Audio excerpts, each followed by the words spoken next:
Magandang araw. Ako nga pala si Christian at ito ang aking maikling refleksyon sa Principle and Method of Teaching Values Education.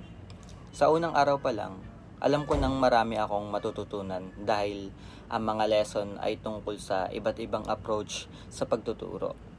And mas lumalim ang kaalaman ko kung paano gumawa at mag-deliver ng lesson na hindi lang basta-basta naiintindihan ng bata, kundi natutulungan silang mailabas ang kanilang sariling pagpapahalaga.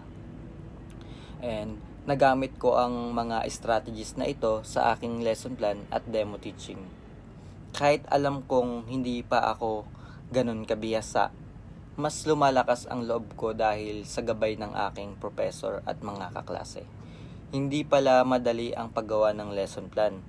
Kailangan naka-align sa DLC, malinaw ang layunin, at bagay ang activities sa kakayahan ng mga mag-aaral. Dahil dito, mas na-appreciate ko ang dedication ng aking sarili, ng aking mga klase at higit sa lahat ng aking guro na turuan at gabayan kami para maabot ang pinakamataas na antas ng aming kakayahan. Hindi man ako perfecto ngayon or hindi man ako ganong kabiasa, alam kong kaya ko pang pagbutihin ang aking kakayahan.